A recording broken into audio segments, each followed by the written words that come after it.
What it do, Dream Team? It's your boy D Neil back with another reaction video, guys. Here we are with Ricky Gervais on woke culture.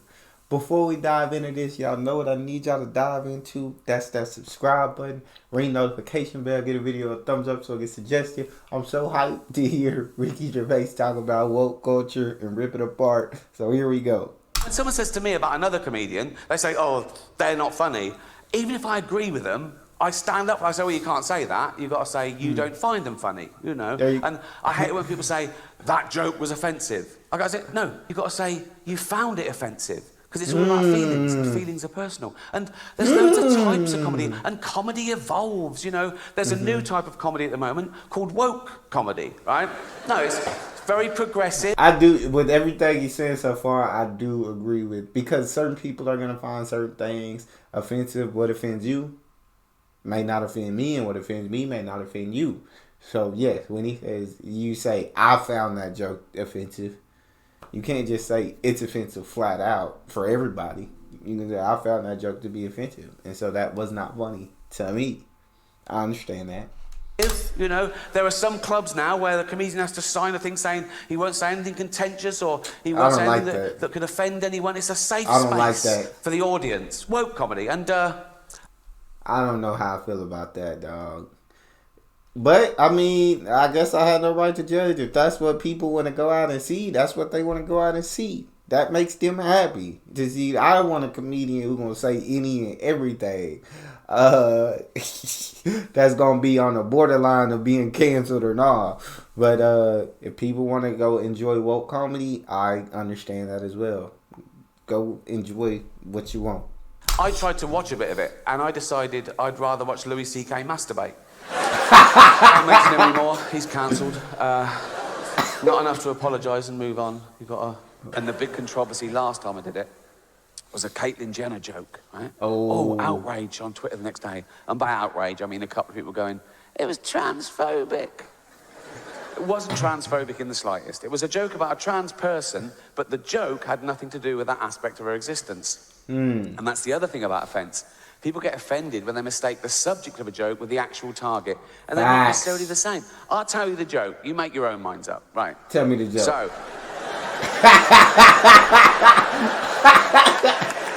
It's live, so they go, and now your host for the 68th Annual Golden Globe Awards. Please welcome Ricky Gervais. They go, and they're all clapping. I remember this joke, and I found it to actually be funny. And all the actors are looking up, smiling at me nervously. It's brilliant, right? So I just go, relax. I'm going to be nice tonight. I've changed. Not as much as Bruce Jenner. If you're the type of person to revel in someone getting cancelled... Yeah, see, that's a funny joke to me, dog. And I can see how some people might not find it as funny. But comedy, I don't know, comedy, anything in life, I feel like some people are going to be offended, other people aren't. You can't let the fear of offending people stop you from what you do. You feel me? For something they said 10 years ago, you're just ensuring that one day you'll be cancelled for something you said today. You can't predict what will be offensive in the future. You don't know who the dominant mob will be. You know, the worst thing you can say today, get you cancelled on Twitter, death threats, whatever. The worst thing you can say today is, women don't have penises, right? Now, no one saw that coming. There are no 10-year-old tweets of people saying... You won't find a 10-year-old tweet of someone saying women don't have penises. Do you know why? We didn't think we fucking had to. Try and explain to someone every day what freedom... I understand what Ricky's saying, dog. I understand what... You literally don't know what's gonna be offensive in the future. You don't know. He's not lying, dog. Freedom of speech means, particularly in the context of comedy, and particularly in the context of a joke, that a joke about a bad thing isn't as bad as the bad thing. It's not even necessarily condoning the bad thing. It could be anti the bad thing. It depends on the actual joke. And this woman said, you should never make jokes about food allergies. I should have left it, right? I sent back, I make jokes about AIDS, cancer, famine, and the Holocaust, right? And you're telling me I should never joke about food allergies. She sent back, yes, but the Holocaust didn't kill children. And I shouldn't even be laughing, but why would she send that dumb response back? Did she not? She obviously doesn't know much about the Holocaust, obviously. One of the most tragic genocides in human history. But she didn't think it killed children. Okay. It did, didn't it? It was did. Horrible, the Holocaust. Yeah. Some would say as bad as food allergies. Definitely worse. Women. Definitely worse.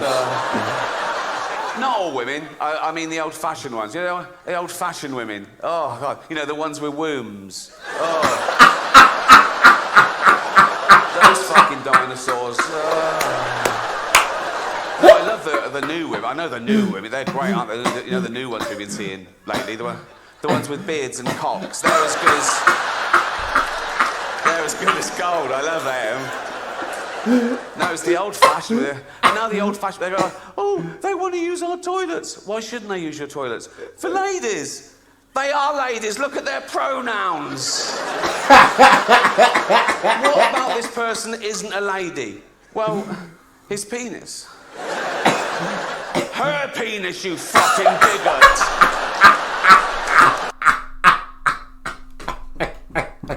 This is what the world turned it into, dog. This is what the world is turning into right now. I'm not mad at Ricky for making jokes about this. This is great comedy. This is great comedy.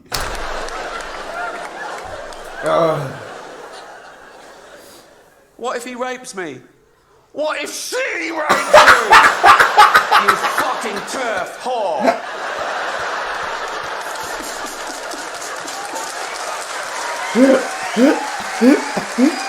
Welcome to my show. It's not a show. There's no dancers or jugglers. It's basically a bloke talking, which is essentially what stand-up comedy is, isn't it? A bloke talking. Sexist. What about all the funny female comedians?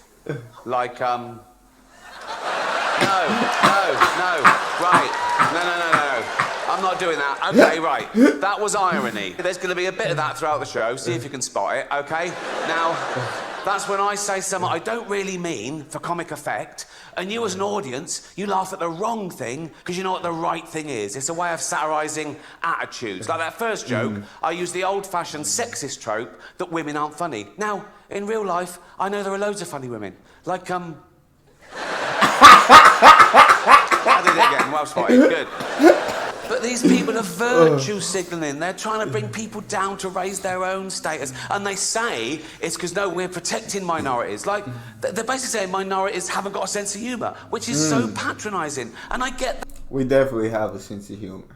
And we're definitely able to laugh at ourselves, I feel like.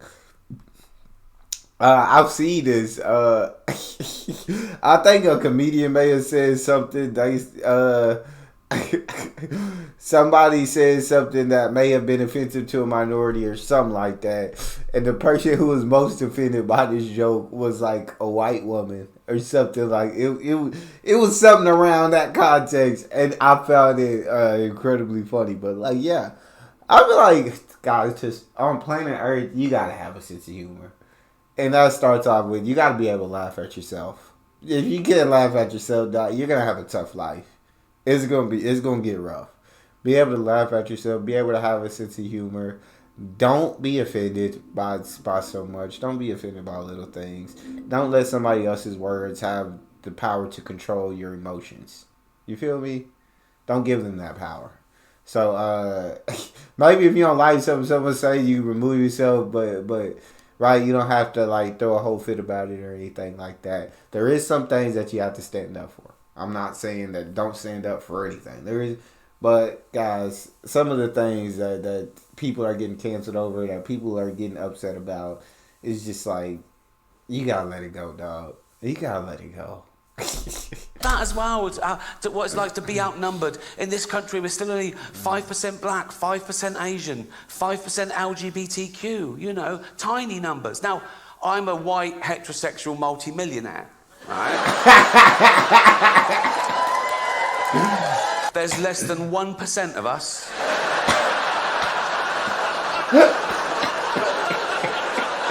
Do I whine? No.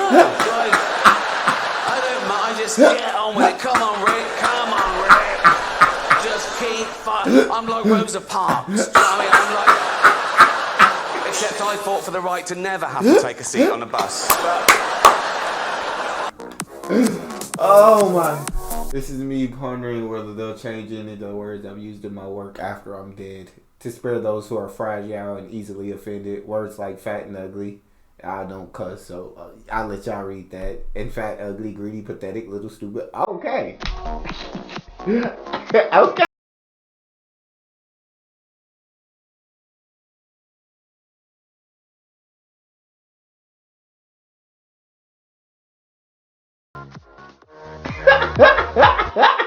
When I start on a contentious subject, I feel the tension. Like, oh, is this going to be all right? Are we being able to laugh? And I take them through a scary forest and out the other side, and it's always okay. And they, phew, right? And I think that's the important thing, because I've often said that people get offended when they mistake the subject of a joke with the actual target.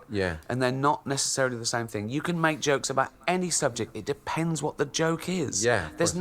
There's no rules. You can't joke about this. You can. You should be able to. You just can. Okay?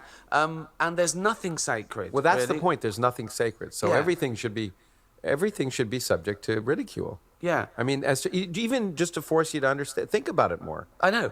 But people then they go, wow, yeah, but you shouldn't hurt people's feelings. Well, you can if their feelings are wrong. Yeah.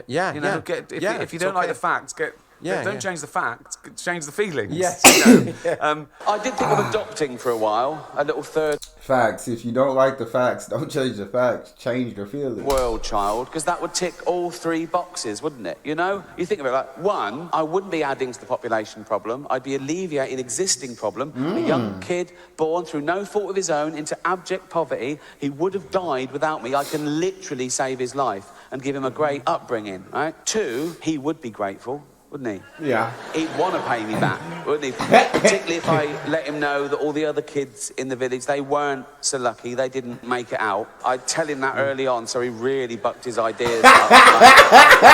Tundi, come here. Yeah. Go and pop a shirt on. You're not in Africa now, mate. That's better. Yeah. Tundi, yeah. Water straight out of a tap. Yes. No, it's not free, it's Hampstead. Yeah, of course it's safe. Safe, fresh drinking water. Have as much as you want. Have a bucket full. Straight out of that fresh drinking water. There you go. Go and clean the car. Go on. Go and clean the car. That's all we got. Make sure y'all subscribe, ring notification bell, get the video a thumbs up. It's your boy D Neil out.